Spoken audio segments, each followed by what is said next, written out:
Hi guys, நம்ம த memory வச்சு நீங்கள் அட்டாக் டைட்டனில் சீசன் 4 எபிசோட் 5 தான் பார்க்க போகிறோம். வாங்க வீடியோக்குள்ளே போயிடலாம். ஹே காய்ஸ், எனக்கு அந்த கனவு மறுபடியும் வந்துச்சு. அந்த கனவு மூலமா ரொம்ப நாளா ஒரு கேள்வி என்ன உறுத்திக்கிட்டே இருக்கு. அவர் நினைச்சா திட்டத்தை சொல்லிட்டு போயிருக்கலாம். அதை சொல்லாம அவர் எதுக்கு அந்த கதையை முதல்ல சொன்னாரு?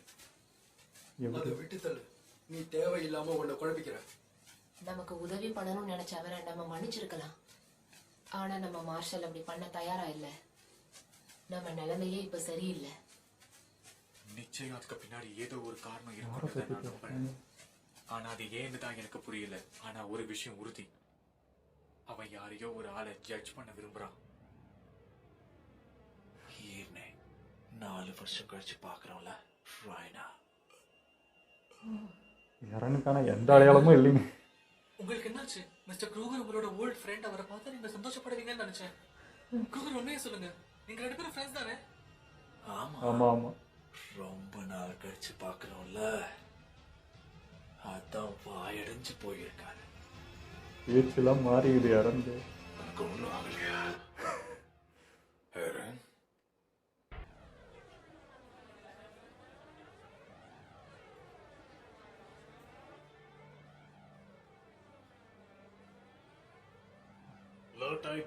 நேரம் நெருங்கிட்டு இருக்கு. தேங்க்யூ. பார்க்க முடியாதுன்னு நினைச்சேன். அப்படிலாம் ஒண்ணு இல்ல. வாங்க லேடி ஆஸ்மா போயிட்டோம். என்கிட்ட என்ன பேசலாம்னு வந்தீங்க? ஐம் சாரி, நீ ப்ரிப்பேர் ஆயிட்டு இருக்கும் போது நான் டிஸ்டர்ப் பண்ணிட்டேன். உன் முகம் பார்க்க பதட்டமா தெரியுது. ஒண்ணு இல்ல, சின்னதா ஸ்டேஜ் ஃபியர் தான். ரொம்ப நாளுக்கு அப்புறம் ஸ்டேஜை பாக்குறதுல ஒரு சின்ன பயம். பயப்பட தேவையில்ல. நீ இதுவரைக்கும் நேர்மையா தான் நடந்திருக்க. நிச்சயமா நீ ஒரு உண்மையான தலைவன் தான். என் குடும்பமும் அதை நம்புத. சரி, உனக்கு வாழ்த்துக்கள். நான் கிளம்புறேன். என் அழைப்பை ஏத்து இங்க வந்ததுக்கு ரொம்ப நன்றி. உக்காந்து பேசுங்க ராய்னா. ஸ்டேஜ்ல நடக்க போற விஷயத்த இங்க இருந்து ரொம்ப நல்லாவே பார்க்கலாம்ல. சுத்தி இருக்கிற அபார்ட்மெண்ட்ல மக்கள் கூட்டம் அதிகமா இருக்கு. இத்தனைக்கும் ஸ்டேஜுக்கு பின்னாடி தான் இருக்கு. அங்க வசிக்கிற அழகான குடும்பங்கள். அவங்க ஏதோ அங்க நல்லது நடக்க போதுன்னு எதிர்பார்த்து காத்திருப்பாங்க. ஒரு மாதிரி பேசுறாங்க. கேட்கும் போதே நட்டுங்குதா? ஹே மிஸ்டர் க்ரூகர், உங்க கையில அடிபட்டு இருக்கு. ஆமா, பேரு மாத்தி சொல்லிடுறேன். சின்ன காயம் தான் ராய்னா. வீட்டுல மாறி இருப்பாலும் புரியா இருக்கு.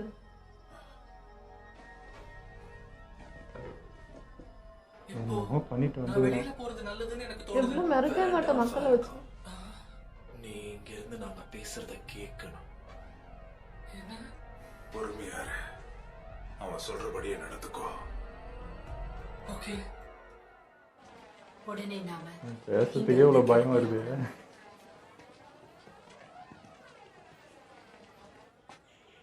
எப்படி இருக்கீங்க? உங்களை பார்த்து ரொம்ப நாள் ஆச்சு mister Lenhart. Good evening mister Brown. உங்க பையன் வந்ததுக்கு அப்புறம் வீட்டை விட்டு வெளியில வர ஆரம்பிச்சிட்டீங்க. சொல்லவே கஷ்டமா இருக்கு. ஹூவர் தன் படுக்கையிலேயே அவரோட உயிரை விட்டுட்டாரு. எனக்கு தெரியும். மார்லிக்காக என் பையன் பண்ண தியாகத்தை பத்தி நிறைய சொல்லியிருக்காரு. நாம எதிர்பார்க்காதது நிறைய நடந்துருச்சு. அதோட ஆனி விஷயத்துல நீங்க கொஞ்சம். அவன் ஒன்னும் சாகல. ஆனியோட அப்பாவா? அவன் இன்னும் உயிரோட தான் இருக்கா.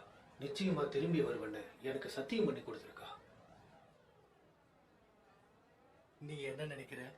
இந்த வாரம் டிக்ளேர் பண்றது மூலமா எல்லையனால தாக்கப்படுவோன்னு தெரிஞ்சே அவன் இதை பண்றான்.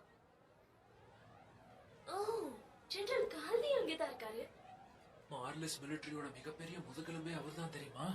இங்க வந்திருக்க எல்லாருமே பெரிய குடும்பத்தை சேர்ந்தவங்க. அது மட்டும் இல்லாம அம்பாசிடர்ஸ். உலகத்துல இருக்கிற எல்லா பத்திரிகையாளர்களும் இங்க வந்திருக்காங்க. மொத்தம் வந்துருது. மொத்த உலகத்துக்கும் இந்த செய்தி சீக்கிரமா போய் சேர போகுது. டைவர்ஸால மட்டும் தான் இது முடியும். ஏன்னா அவர் ரொம்பவே பவர்ஃபுல். ஏன் அவங்களால தான் முடியும்? அளவுக்கு எல்டிஎன்ஸும் சக்தி வாய்ந்தவங்க தான். ஸ்டேஜுக்கு வந்துட்டாரு. கமாண்டர் மெஹத் என்ன அனுப்பி வச்சாரு. மர்லி வாரியர்ஸ பார்க்கணும்னு அவர் சொன்னாரு.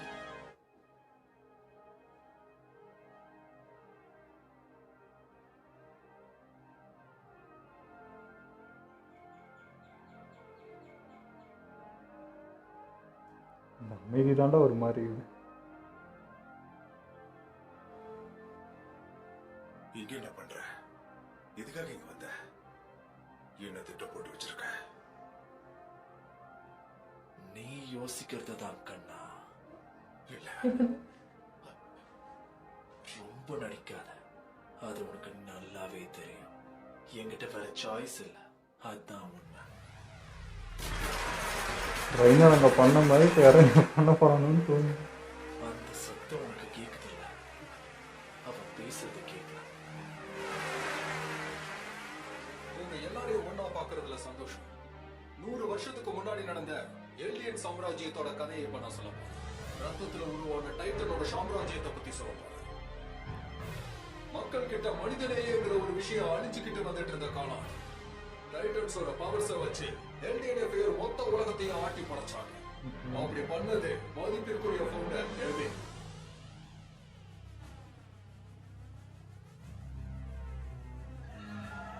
எவ்வளோ பேக் மரண ஓல சத்தம் தான் கேட்டது. தான் வாழ்றதுக்காக யாரையும் கொள்ளலாங்கிற கட்டாயத்துல இருந்தாங்க. அந்த வரலாறு நம்ம எல்லாரும் மனசையும் அச்சுறுத்திச்சு. இப்ப வரைக்கும் எல்டிஎனோட வரலாறு முழுக்க ரத்தத்தால தான் எழுதப்பட்டிருக்கு. ஃபஸ்ட்டு கதை அந்த சமயத்துலதான் ஏலியன் ராஜ்யம் தன்னோட எதிரிகளை துரத்துறதுக்காக சில டைட்டன்ஸை வச்சு மார்லியன்ஸ்ங்கிற ஒரு படையை உருவாக்குனாங்க. The Great Titan War அப்பதான் உருவாச்சு. அந்த டைட்டன்ஸ் அழிச்சு அவங்கதான் உருவாக்குனாங்க. அமைதியை உருவாக்க ஒரு நாயகன் உருவானான். தன்னோட சக்திகளை சமநிலையில வச்சு எதிரிகளுக்கு சிம்ம சொப்பனமா இருந்த ஒருத்தர் தான் இத்தனை வருஷமா நம்ம மனசுல இடம் பிடிச்சிருக்கிற ஹீரோ ஹெலோஸ். அவரோட கட்டளைக்கு இணங்கதான் எல்டிஎன் எம்பரர் தன்னோட அடுத்த அடியை எடுத்து வச்சாங்க. அதுக்கப்புறம் அவரோட சரவணைச்சாங்க. அப்பதான் ஹெலோஸ் டைபர் ஃபேமிலியோட கை கோர்த்து யாருமே தோற்கடிக்க முடியாதுன்னு நினைச்ச அந்த அரசரை பாரடைஸ் ஐலாண்டுக்கு நாடு கடத்தினாங்க. அப்புறம் போனதான அந்த தீவுக்கு வந்து யாராவது எங்களை தொந்தரவு பண்ணா அழிவு மறுபடியும் தொடங்கணும். Tens of millions of titans உருவாக்கி இந்த உலகத்தையே அழிச்சிருவேன்னு எச்சரிக்கை கொடுத்தாரு. இது நீங்க நம்புற கதை. அந்த ஒரு காரணத்துக்காக தான் சிவரை உடைக்கிறதுக்கு இது வரைக்கும் யாரும் முயற்சி பண்ணல. இந்த சபதத்தை உங்களுக்கு நல்லபடியா எடுத்து சொல்லியிருப்பேன்னு நம்புறேன். இந்த அச்சுறுத்தல் காரணமா தான் என் தாய்நாட்டை சேர்ந்தவங்க 4 டைட்டன் வாரியரை வச்சு இந்த வரலாறை உடைக்க நினைச்சாங்க. அதுக்கான விளைவு ஹார்மர் டைட்டனை நாம இழந்ததுதான். முக்கியமான விஷயம், மனித நேயத்தோட செயல்பட்டதுனாலதான் எல்டிஎன் எம்பரர் இப்ப வரைக்கும் இந்த உலகத்துல நிலைச்சிருக்கு.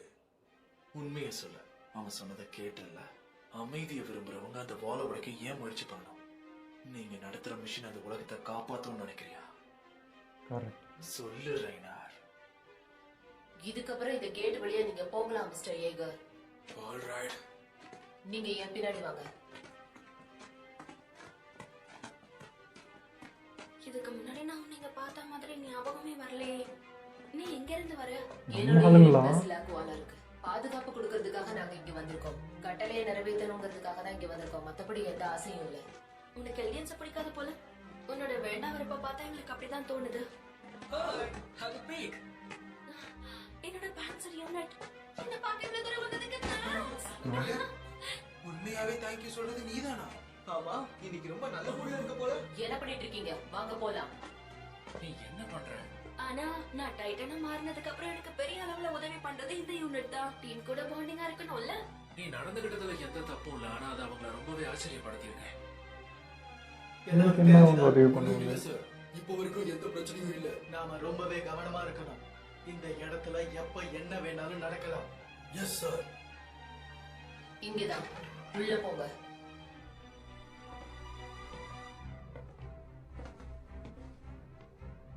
சரி, கமாண்டர் நகத்தேங்க. என்ன பண்ற?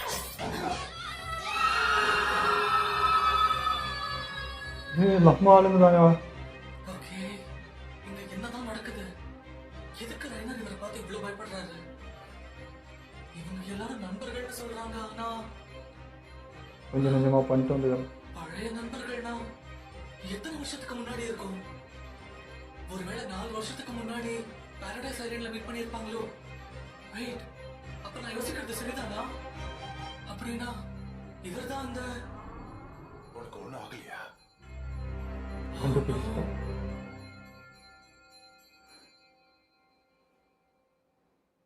இதுவரைக்கும் உங்க எல்லாருக்குமே தெரிஞ்ச வரலாறை தான் நான் எடுத்து சொல்லிக்கிட்டு இருந்தேன். ஆனா இந்த வரலாறுல மறைக்கப்பட்ட உண்மையான விஷயம் என்னங்கிறதையும் நீங்க தெரிஞ்சுக்கணும். அந்த வரலாறு எனக்கு தெரியும். ஏன்னா வார்ஹேமர் எங்க குடும்பத்துக்கிட்ட இருக்கிறதுனால இந்த கதை தெரிய வந்துச்சு. இதை பத்தி எனக்கு வந்த எல்லா கனவுகளுமே உண்மைதான். அததான் நான் இப்ப உங்ககிட்ட சொல்ல போறேன். இது 100 வருஷத்துக்கு முன்னாடி நடந்த விஷயம். த கிரேட் டைட்டன் வார் முடிவுக்கு வந்த விஷயமும் அப்புறம் ஹாலோஸ் டைபர் குடும்பத்தோட கைகோர்த்த விஷயமும் தான் உங்களுக்கு தெரியும். ஆனா அந்த போரை உண்மையாவே முடிச்சு வச்சது நாம நம்மளோட எதிரின்னு நினைக்கிறேன் நம்மளோட கிங் ஃப்ரிட்ஸ் தான். எல்டியன் எம்பரர் தான் கண்ணு முன்னாடியே அலையிறத பார்த்து வருத்தப்பட்ட அவரு தேசத்துக்கு நல்லது நடக்கணுங்கிறதுக்காக தன்னோட மார்லிஸ கூப்பிட்டுக்கிட்டு ஃபவுண்டிங் டைட்டன்ஸோட பாரடைஸ் ஐலண்ட்ல தஞ்சம் புகுந்தாங்க. ஃபவுண்டிங் டைட்டனை மட்டும் எடுத்துக்கிட்டு மக்களோட நலனுக்காக பாரடைஸ் ஐலண்ட் போறதுக்கு முடிவெடுத்தாங்க. மார்லியன்ஸோட ஒரு நல்ல தலைவனா ஒரு கதாபாத்திரத்தை உருவாக்குனாங்க. அவரோட பேரு தான் பெலோஸ். அவர் போனதுக்கு அப்புறம் அவரு கூடவே பல எரிடியன்ஸ் பாரடைஸ் ஐலாண்டுக்கு போயிட்டாங்க. அதுக்கப்புறம் சுவரை எழுப்பினாங்க. ஒரு எச்சரிக்கையும் கொடுத்தாங்க. அங்க வந்து யாராவது அமைதியை கெடுக்க நினைச்சாங்கன்னா நான் இந்த மொத்த உலகத்தையும் அழிச்சிருவேன்னு சொன்னாரு. அப்பதான் அந்த இடத்துக்கு யாரும் வரமாட்டாங்கன்னு நினைச்சாரு. கிங் ஃப்ரிட்ஸ் பிறக்கும் போதே பல சிறப்புகளோட பிறந்தவர். வெற்றிங்கிறது அவரோட ரத்தத்திலேயே ஊறி போனது. ஏன்னா அவரோட யோசனைகள் இந்த உலகத்துல எந்த அரசனுக்குமே வந்தது கிடையாது. அதுக்கு மிகப்பெரிய உதாரணமே அவர் உருவாக்கின டைட்டன்ஸ் தான். மார்லிஸால எல்டியன்ஸை நிறுத்த முடியல. அவர் கண்ணு முன்னாடியே அந்த உலகம் அழிஞ்சுக்கிட்டு இருந்தது. அப்ப king of the world Karl Flitz அமைதி நிலைக்கணும்னு வேண்டினாரு. அவரு ஆசைப்பட்டதெல்லாம் அமைதியான சூழல் தான். ஆனா அந்த அமைதியில ஒரு சூறாவளி வீசிச்சு. இருள இருக்கக்கூடிய மக்களுக்கு ஒளிய கொடுக்கக்கூடிய ஃபவுண்டிங் டைட்டன்ஸ் அடுத்த தலைமுறைக்கு கொடுக்க அவர் தயாரானார். அவரால மக்கள் மனசை புரிஞ்சுக்கிட்டு நடக்க முடியும்னு அவர் நம்பினாரு. ஆனா அது அவர் யாருக்கிட்டையும் சொன்னாங்க. அவர் ஆசைப்பட்டது நிறைவேற மாதிரியே அந்த ஒரு நாளும் அமைச்சது. அவங்க 2 பேரும் உட்கார்ந்து மொத்த பாரடைஸோட அழகையும் ரசிச்சுக்கிட்டு இருந்தாங்க. அந்த அமைதியில் அவங்க தன்னையே மறந்து போயிருந்தாங்க. இந்த அமைதி நீடிக்கணும்னு அவங்க கிட்ட வேண்டுகோள் வச்சாரு. இவர் சொல்றது ஒருவேளை உண்மையா இருக்குமா? அப்ப மார்லிஸ் டைபர் ஃபேமிலியோடதா? இதே அப்படி நாம நம்புறது? இது கேட்டதும் உங்களுக்கு என்ன தோணுது ஜெனரல்? எதுக்கு இப்படிலாம் சொல்றாங்க? இது 100% போய். என்னதான் நடக்குது? நான் சொன்னது உண்மை. இது எல்லாமே உங்களோட பாதுகாப்புக்காக. கிங் ஃபிட்ஸ் கூட எங்க குடும்பம் கை கொடுத்திருக்கு. அவர் ஆசையை நிறைவேற்ற கடமை எங்களுக்கும் இருக்கு. அங்க இருக்கிற எல்டியன்ஸ் டெவில்ஸ் ஆவாங்க. ஆனா ஒண்ணு சொல்றேன், அவங்க பண்ண எல்லாத்தையும் டைபர் குடும்பத்தை சார்ந்தவனா இவ்வளவு நாள் நான் பொறுத்துக்கிட்டேன். இப்ப நான் மக்களுக்காக நிற்க போறேன். இவ்வளவு நாள் நான் பண்ண தப்பெல்லாம் சரி செய்ய போறேன். ஏன்னா இந்த உலகத்தை பிரிக்கிறதுங்கிறது ரொம்ப ஆபத்தான விஷயங்கிறத நான் புரிஞ்சுக்கிட்டேன். கமாண்டர், நம்ம வாரியர்ஸ் யாரையும் காணோம். எல்லா சொல்றதுக்கு கேட்டுட்டேன். அவங்க எல்லாரும் தெரியலன்னு தான் சொல்றாங்க. மார்லிஸ் டீம் கிட்ட பேசி உடனே அவங்களை தேட சொல்லுங்க. Yes sir. ஏதோ ஒண்ணு நடக்க போகுது. ரொம்ப வலிக்குது. என்ன கருமம் பிடிச்ச இடம் இது? மேல இருக்க வெளிச்சத்தை பார்த்தா இது நமக்கு விரிச்ச வலையும்னு தோணுது. ரொம்ப நல்ல ஐடியா பண்ணிருக்காங்க. நம்ம 2 பேராலையும் ஒரே நேரத்துல இந்த இடத்துல டிரான்ஸ்ஃபார்ம் ஆகவே முடியாது. புரியுது. நம்ம நசுங்கி செத்துருவோம். இதெல்லாம் அவங்க எதுக்காக பண்றாங்க? அதை என்னால சொல்ல முடியல. ஆனா ஏதோ நெருக்கமான ஒண்ண என்னால ஃபீல் பண்ண முடியுது. இங்கே இருந்து எல்லாத்தையும் பாருங்க. இனிமேதான் ஆட்டம் ஆரம்பம். King Karl Fritz founding titans சக்தியால 3 சுவர்களை எழுப்பினார். கொலாசியம் டைட்டன்ஸ் ஒன்று சேர்ந்து அங்க ஒரு அரணா மாறினாங்க. அவங்களுக்கு உத்தரவு கிடைச்சா கிங் ஃபிளிட்ஸுக்கு மீண்டும் இந்த உலகத்துல அமைதியை கொடுக்கறதுக்காக அவரை மகிழ்விக்கிறதுக்காகவும் அரணை உடைச்சுக்கிட்டு வெளியே வருவாங்க. அப்படி ஒரு சக்தி.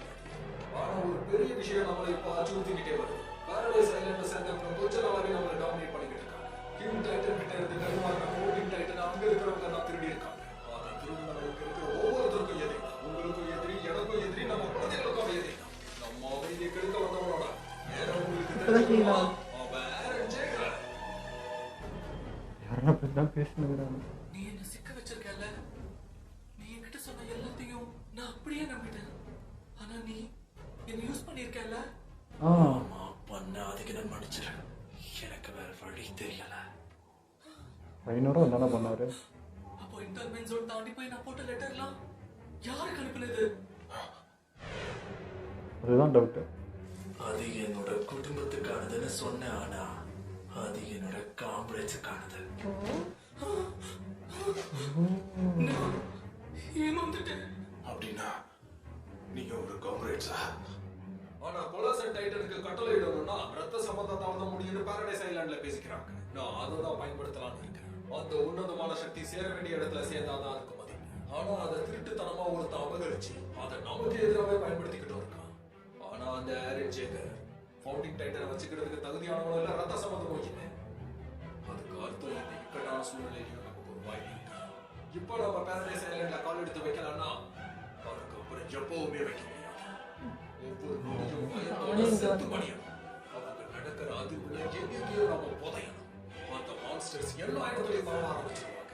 மரம் செடியில எதையும் விட மாட்டாங்க. இதை நாம வேரோட கிண்டி எரிஞ்சாலும் புரிஞ்சுதா? அவன் சொல்றது சரிதான். எத்தனை பேர் என்ன கெட்டவன்னு சொன்னாலும் சரி, நான் இதை நிறுத்த போது இந்த உலகத்தை அழிக்கிற சூழ்நிலை வந்தாலும் யோசிக்க மாட்டேன். என் பக்கம் இருந்து பாரு, அவனுங்க தான் கெட்டவனுங்களா தெரிவாங்க. அந்த நாள் செவத்தை உடைச்சுக்கிட்டு ஒரு டைட்டன் உள்ள வந்து எங்க அம்மாவை சாவடிச்சது. இதை எனக்கு எப்படி எடுத்துக்க சொல்லுங்க? பதில் சொல்லுறேன். அந்த டைட்டன் எங்க அம்மாவை சாப்பிட்டதுக்கான காரணம் என்னவா இருக்கும்? அது ஏன்னா நம்ம வாழ உடைச்சதுனால அவங்கள காப்பாற்ற முடியாம போயிடுச்சு. அந்த வால் எப்படி உடைஞ்சது? அந்த சக்தி அடையிறதுக்கு நம்ம சண்டை போடும்போது அதை காப்பாத்துறதுக்காக கிங் பண்ண விஷயம். நம்மளுடைய விஷயம் என்ன? அந்த ஃபவுண்டிங் டைட்டன் மூலமா இந்த உலகத்தை காப்பாத்துறது. இதுவும் நீ சொன்னதுதான். உலகத்தை காப்பாற்றணும்னு எடுத்த நோக்கம் சாய்ஸா மாறுது, சரியா? நான் சொன்னது எனக்கு ஞாபகம் இருக்கு. ஒருத்தர் நம்மள அடிச்சா நாம அதை திருப்பி 10 மடங்கா கொடுக்கணும். அப்படி நீ என்னதான் பண்ண போற? 10 மடங்கு கொடுக்க போறோம். இப்ப வரைக்கும் நான் அதை யோசிக்கல. அதுக்கு முன்னாடி உங்கள்கிட்ட ஒண்ணு சொல்லணும். முதல்ல தன்னை பத்தி யோசிக்காம எதிரிங்களை பார்த்து முன்னேறினவன் நீ. அப்புறம் கடலை தாண்டினதும் எதிரிங்களுடைய கூடாரத்துக்குள்ள போய் எனக்காக உணவு எடுத்துட்டு வந்த ஷைனா. உன்னை அப்படியே இவன்கிட்ட பார்த்தேன். உன்ன மாதிரியே மக்களை நேசிக்கிறான், நல்ல குணமும் இருக்கு. ஆனா இப்ப நீயும் செவத்துக்குள்ளேயே இருந்த ரொம்ப மாறிட்ட. அதே மாதிரி உன் கூட இருக்கிறவங்களையும் நீ மாத்திக்கிட்டு இருக்க. எல்லாரையும் ஒரு டீமன்ஸா அந்த குழந்தைங்களுடைய பிஞ்சு மனசுக்கு எடுத்த. எதுக்காக அவங்களுக்கு ட்ரைனிங் கொடுக்கணும்? நீ எப்படி இருந்த? உங்க அப்பா எப்படிப்பட்டவர்? என்ன ரைனர் நீ யோசிக்கல? பழைய கடனை தீர்க்கலாமா?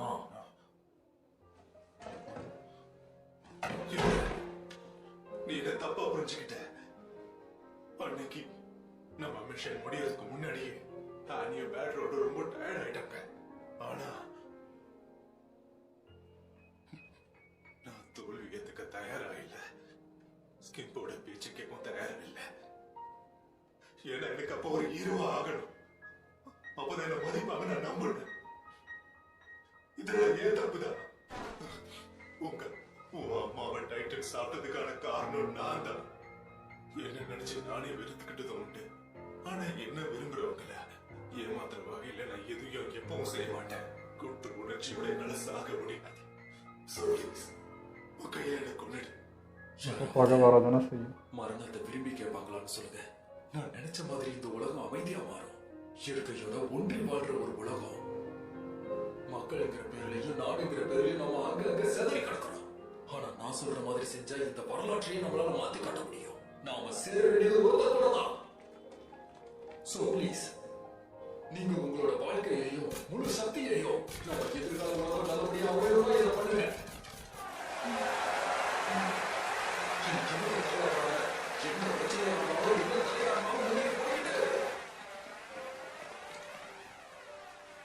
நான் நினைச்சது சரிதான். நானும் உன்ன மாதிரிதான் யோசிக்கிறேன். அந்த பாரடைஸ் ஐலாண்ட்ல இருக்கிற டெவில்ஸ்க்கு எதிரா சண்டை போடுறதுக்கு எனக்கு உங்களோட உதவி தேவைப்படுது. எனக்கு ஆதரவு தருவீங்களா?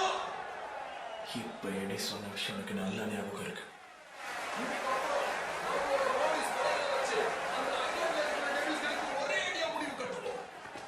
நான் இப்ப முன்னேறி எதிரிங்களை வேட்டையாடுறதுக்கு. மாறான்.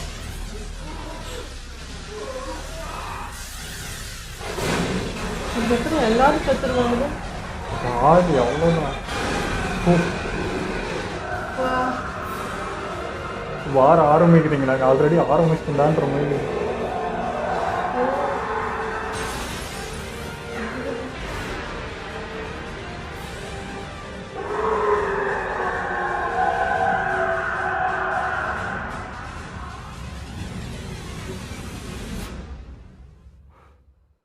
எபிசோடே வேற மாதிரி இருந்துச்சுங்க. எனக்கு இறனா இது நம்ம இறனா இப்படி பேசுகிறான் அப்படின்ற மாதிரி இது வெறி கொண்டு வந்துக்கிறான்.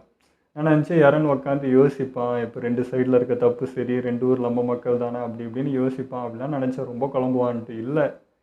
அன்றைக்கி நீங்கள் வந்து இங்கே என்ன பண்ணீங்களோ இப்போ ரிட்டன் கொடுக்க வந்துக்கிறேன்டான்ற மாதிரி தான் இருக்குது. அவனோட பேச்சு எல்லாமே அப்படி தான் இருக்குது. சுத்தமாக இது நம்ம இறனே இல்லை. பல இறன்லாம் இப்படி இருக்க மாட்டேன், இப்படி பேச மாட்டான். பேச்சிலே அவ்வளோ பயம் வருது. நம்மளுக்கே ஒரு மாதிரி அப்படியே உடம்புலாம் சிலுக்க ஆரம்பிச்சிச்சு. ஒரு மாதிரி இருந்தது அவன் பேச்சு. ரைனரே பாருங்கள் உறைஞ்சி போய் நிற்கிறான்.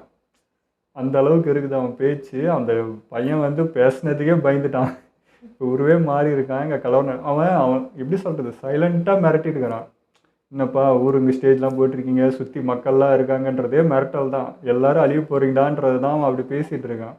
அன்றைக்கி வந்து நீ செஞ்சல எங்கள் ஊரில், இப்போ நான் செய்கிறேன்றது தான் அந்த தோரணையே. அதை அப்படியே அழகாக பேசிகிட்டு இருக்காங்க. அது வேற மாதிரி இருந்தது.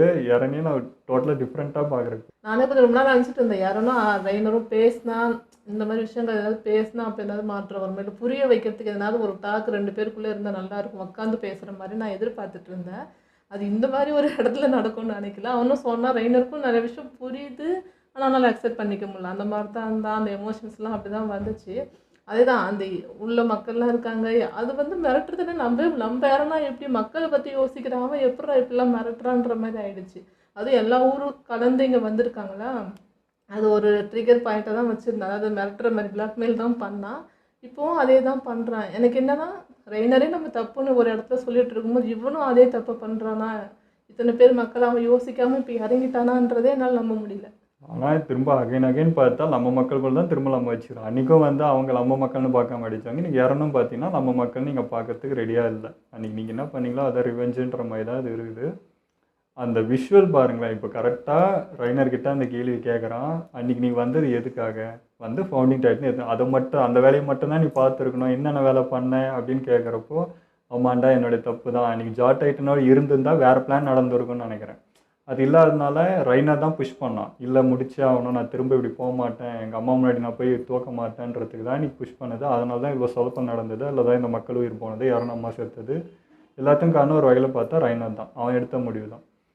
ஸோ ஜாட் டைட்டன் இருந்தால் இது நடந்திருக்காதுன்னு நினைக்கிறேன். ஸோ அது இல்லாமல் போனனால தான் இந்த கன்ஃபியூஷன், அது அவனால தான்றதை ஒத்துக்கிட்டான். பட் அவன் கேட்ட கேள்வியும் அதுதான், நீ அமைதியை விரும்புகிறீங்கன்னா நீங்கள் வந்தே இருக்கக்கூடாதுல்ல. அவரு என்ன சொன்னார், அரசர் எந்த பிரச்சனையும் வேணால் நாங்கள் அமைதியாக இருக்கிறோம், உங்களை கொல்றது இதெல்லாம் நாங்கள் நிறைய பண்ணிட்டோம், பாவம் பண்ணிட்டோம், நாங்கள் தனியாக அதை இறந்தவங்க அப்பா சொன்ன அந்த ஸ்டோரி தான், அவருக்கு சொல்லப்பட்ட கதை தான் உண்மை. இவர் பாட்டுக்கு வந்துட்டார். அப்படின்றப்போ நீங்கள் திரும்ப இங்கே வந்தது, அவங்க ஊசி போட்டு அமிச்சது எல்லாம் சீர்னது நீங்கள் தான். அமைதியாக இருந்தவங்கள சுரிஞ்சு விட்டது நீங்கள் தான். அமைதியாக இருந்தால் நீ அமைதி விரும்புகிறனா இதை பண்ணிடக்கூடாதுன்னு அந்த கேள்வி கேட்குறப்போ ரைனரும் இல்லைடா சரி தப்பாக நடந்துச்சு சொல்கிறப்போ மேலே அவர் கரெக்டாக பேசிகிட்டு இருக்கார். வார் நடத்துகிறோம், பேடஸ்க்கு போகிறோன்றப்போ பார்த்தியா இப்போ நான் என்ன பண்ணுறது அப்படின்னு இறங்குறப்போ என்ன இருக்குது. ஸோ அதுதான் நீ அதான் விரும்புகிற, நாங்கள் அதை தான் பண்ணுறோம். நீ ஸ்டார்ட் பண்ணுறதுக்கு பேசினுக்கிற, நான் ஸ்டார்ட் பண்ணிட்டேன், அவ்வளோதான். இப்போ இது நீங்கள் வந்து எங்கள் ஊரில் பண்ணியிருப்பீங்க, அன்றைக்கி பண்ணிட்டீங்க, இப்போ ரிட்டர்ன் பண்ண போகிற, திரும்ப பண்ணுறதுக்கு முன்னாடி நாங்கள் இப்போ முந்திக்கிட்டோன்ற மாதிரி தான் இருந்துச்சு. ஆனால் திரும்ப அந்த பேர் அப்படி தான் இருக்க போதில்லை. இப்போ டைட்டன்னா இப்படி தான், இப்போ இன்னும் அது அதிகமாகிடும். இவங்களை பார்த்து ஒரு நெகட்டிவ் ஒன்று இருக்குல்ல, இப்போ இது இன்னும் இன்க்ரீஸ் ஆன மாதிரி தான். ஆனால் தொடங்கினது யாருன்னு தான் இப்போ கேள்வி. இப்போது எல்லா ஊரும் இங்கே தான் இருக்குது, மொத்த பேருக்கும் நம்ம ஊர் டெவில்ஸ்ன்னு தான் ஆல்ரெடி நீங்கள் ஃபிக்ஸ் பண்ணிட்டீங்க, மாற போகிறதில்ல. இப்போயும் பேசி தான் ஆனந்த கண்ணீர் வெடிக்கிறீங்க. அப்போ நீங்கள் டெவில்ஸ்னே எங்களை முடிவு பண்ணிட்டீங்கன்றப்போ இனிமேல் நிரூபிக்க ஆமாம் நீ டெவில்ஸ் தான் சொன்னால் அப்போ நாங்கள் எங்கள் வேலையை பார்க்குறோம். நாங்கள் சும்மா இருந்தது நீங்கள் தான் ஸ்டார்ட் பண்ணி விட்டது. ஸோ அனுபவிங்கன்ற மாதிரி தான் இதாவது. இப்போ மற்ற உலகத்துக்கும் நம்ம இப்போ டெவில்ஸாக தான் தெரிய போகிறோம், அது இறன் மூலிமா. ஸோ அது ஒரு விஷயங்குது. இது எப்படி மாறும், மொத்தமே இப்போ நம்ம பக்கம் திரும்பிச்சுன்னா இங்கே இருக்குது தான் வால் ஃபுல்லாக டைட்டன்ஸ், அதுவும் எல்லாமே பார்த்தீங்கன்னா கொலசன் டைட்டன் தான். அது வேறு பேராக இருக்குமோன்னு நினச்சேன். இப்போ இவங்க சொல்கிற மாதிரி இப்போ உள்ளே இருக்கிறது எல்லாமே இப்போ பவர்ஃபுல்லான டைட்டன் தான். அவ்வளோ டைட்டன்ஸ் இருக்குது. இப்போ ஒரு ஸ்டேஜில் வந்து ஃபஸ்ட்டு ஒரு கதையை சொன்னார், அது பொய்ன்றது நமக்கு தெரியும். இங்கே இருக்கிற மக்களும் அதை தான் நம்ம வச்சு இத்தனை வருஷம் ஓட்டிகிட்டு இருந்தது. பட் ரெண்டாவதாக ஒரு உண்மையும் சொன்னார். இதை தான் யாரனோட அப்பாவுக்கு அன்றைக்கி முன்னோர்கள் சொன்னியும் அவருக்கும் அதை தான் அவர் நம்பிட்டு அதுதான் கரெக்டான அவரும் எடுத்துகிட்டு போனார். ஸோ அதுதான் இங்கே உண்மையாகவும் தெரியுது. ஆனால் எல்டியன்ஸ் தான் பார்த்தீங்கன்னா மெர்லினே உருவாக்குனது அப்படின்னு சொன்னது. அப்படி இருந்தது. இப்போ மெர்லின் வந்து எல்டியன்ஸை வந்து கண்ட்ரோல் பண்ணுற மாதிரி இங்கே ஒன்று போயிட்டுருக்கு. ஸோ அந்த அரசர் வந்து அதான் மெர்லினை உருவாக்கி அவங்க இந்த டைட்டன்ஸ் சண்டை வேணாம்னு சொல்லி அவங்கள வச்சு அடக்க பார்த்து அதான் அந்த வார் நடந்தது அன்றைக்கி. இதுதான் முன்ன கதைன்னு சொன்னது. அதுக்கப்புறம் அவர் அரசருக்கு பிடிக்காமல் அதான் அவர் கிளம்பிட்டார். அது பின்னாடியே மக்களும் சில பேர் வேணாம்னு சொல்லி போனது. அதுக்கப்புறம் சைலண்ட்டாக அவர் ஒரு வேலையை பார்த்துட்டார். இப்போ இவங்க வார் நடத்துகிறேன்னு சொல்கிறப்போ ஒரு நியாயத்தை எடுத்து வைக்கிறாங்க. அதாவது இதுக்கு முன்னாடி பார்த்தீங்கன்னா அந்த ஃபவுண்டிங் டைட்டன் அரசர்களுக்குள்ளேயே அது ட்ரான்ஸ்ஃபர் ஆகினுச்சு. அவங்க அமைதியே விரும்ப இப்போ ஹிஸ்டோரியாவுக்கு போயிருந்தால் அவ்வளோ அமைதியே விரும்பியிருப்பா. எதுவுமே நடந்திருக்காது. ஆனால் இப்போ புதுசாக வந்து இறன்னு ஒருத்தன் அந்த அரசர் குடும்பத்தை இல்லாமல் எடுத்ததுனால இப்போ அவன் ஓனாக முடிவெடுப்பான். ஸோ அது ஆபத்து அப்படின்னு சொல்லி இப்போ நம்ம வார் பண்ணி தான் ஆகணும். இனிமேல் பிரச்சனை நம்மளுக்கு வரும்னு இப்போ நீங்கள் இந்த முடிவு எடுக்கிறீங்களே, இது நியாயம், இது ஒத்துக்கலாம். ஆனால் இதுக்கு முன்னாடி பண்ணதெல்லாம் அப்போ அவங்க அமைதியாக இருக்கிறப்பயே சீண்டி நின்றீங்கல்ல, அப்போ அதை மறைக்கிறீங்களே, அது எனக்கு புரியவே இல்லை. இப்போ நடக்கிறது மட்டும் இறங்கிட்ட போயிடுச்சு, இனிமேல் நம்மளுக்கு ஆபத்து, அவன் வந்து அவங்களுமே அமைதியாக போக மாட்டான்னு சொல்கிறீங்க. இதுக்கு முன்னாடி ஏன் பண்ணீங்க? அப்போ அமைதியாக இருக்கிறப்ப நீங்கள் சீண்டி இருக்கக்கூடாதுல்ல. இப்போ எடுத்து இப்போ இங்கேருந்து தொடங்கியிருந்தால் கதை நியாயம். இதுக்கு முன்னாடியே நீங்கள் ஸ்டார்ட் பண்ணதுனால இப்போ அதுவும் வந்து எதுவுமே சொல்கிறதுக்கு இல்லை. அதுவுமே உங்கள் தப்புன்னு தான் சொல்லணும். இது வந்து ஒரு சர்க்கிள் மாதிரி திரும்ப திரும்ப அதுக்குள்ளேயே வட்டடிக்கிற மாதிரி தான் இருக்குது. இப்போ பார்த்தீங்கன்னா first attack and Titan attack, அதாவது டைட்டன்ஸ் அட்டாக் பண்ணிச்சுன்னு சொல்லி மெர்லின் ஒரு ரிவெஞ்ச் எடுக்குது. அதனால் ஊசி போட்டு அவங்க ஒன்று அனுப்பிச்சிட்டு அவங்க ஒன்று பண்ணிகிட்டு இருந்தாங்க. அடுத்து இங்கே இருக்க எல்டியன்ஸ் பார்த்தீங்கன்னா நம்ம அரசர் விட்டு போயிட்டாங்க. பட் இங்கே இவங்களுக்கு அடிமையாகிறது இவங்களுக்கு ப்ரூவ் பண்ணணுன்ட்டு நினைக்கிறப்போ சரி நம்ம டைட்டன்ஸ் பவர் அவங்களுக்கு யூஸாக இருக்கட்டும்னு பண்ணாங்க. பட் அது அந்த அளவுக்கு இங்கே எடுபடல. அதாவது அங்கே நவீன ஆயுதம் வந்ததுனால இவங்களால வந்து பொறாமல்ல. அப்படி பொறாமனா நம்ம தேவைப்படவே மாட்டோம் மெல்லிக்கு. அப்படி மெல்லிக்கு தேவைப்படலன்னா நம்ம இங்கே உபயோகமே இல்லை, திரும்ப வந்து அந்த வாழ்க்கைக்குள்ளே தான் போயிடுவோன்றப்போ அவங்க ஒரு முடிவு எடுக்கிறாங்க. அப்போ ஃபவுண்டிங் டைட்டன் எடுத்தாங்க, நம்ம பவர்ஃபுல்லானால் நம்ம இங்கே ஹெல்ப் பண்ணால் நம்மளை மதிப்பாங்க, நம்மளும் நாளைக்கு ஒழுங்காக வாழலான்ட்டு இவங்க ஒன்று பண்ணாங்க. ஸோ சும்மா இருக்கிற அங்கே போயிட்டு அங்கேயும் சுரிஞ்சு விட்டு இவங்களும் பார்க்கணுன்றதுக்காக அங்கே போயிட்டு அங்கே ஒரு பிளான் போட்டாங்க. அது ரைனர்னால சொதப்பி இதோ இப்போ ஏறன்ற ஒரு விஷயம் நடந்தது. ஸோ சுற்றி ஒரு இதில் நடக்கிறப்போ ஒரு முடிவு எடுக்கிறப்போ அது எல்லாமே திரும்ப வந்து பகையை தான் உண்டாக்குது. ரெண்டு பக்கமும் ஒரு முடிவு எடுக்கிறப்போ ஒரு விஷயம் வந்துட்டு தான் இருக்குது. அது வராமல் இருக்காது இல்லையா? உங்களுக்குள்ளேயே இங்கே பண்ணிட்டு இருந்தீங்கன்னா வேறு ஒன்று, இங்கே விட்டுட்டு வேறு ஏதாவது பண்ணியிருக்கணும். அதை விட்டு திரும்ப பார்த்தீங்கன்னா ப்ராப்ளம்ஸ்குள்ளே தான் போகிறாங்க. இருக்கிற பிரச்சனையும் இன்னும் பெருசாக்கின்னு போகிறாங்க. அப்படி தான் நடக்குது. நெக்ஸ்ட் எபிசோடில் சம்பவம் ஸ்டார்ட் ஆக போகுதுன்றது தெரிஞ்சு போச்சு. 4-5 எபிசோடாக பார்த்தா இந்த சைடு ஏதோ ஒரு அமைதியாக போகிற மாதிரி இருந்துச்சு. இந்த டைட்டன் சண்டை அதெல்லாம் பார்க்காம இருந்தோம். பட் வரப்போ என்ட்ரியே இங்கே வந்து வேறு லெவலில் இருக்க போகுது நெக்ஸ்ட் எபிசோடுன்றது தெரிஞ்சு போச்சு. அங்கே ஆட்டத்தை பார்த்துட்டோம். ஸோ இங்கே நம்மளுங்க இப்போ ஆட்டம் வர போகிறாங்கன்றது தெரியுது. பார்க்கலாம் என்ன நடக்குது. ஓகே, இதெல்லாம் நம்ம வீடியோ முடிச்சுப்போம். மறக்காமல் லைக் ஷேர் பண்ணுங்கள், மறக்காமல் சப்ஸ்கிரைப் பண்ணிடுங்க.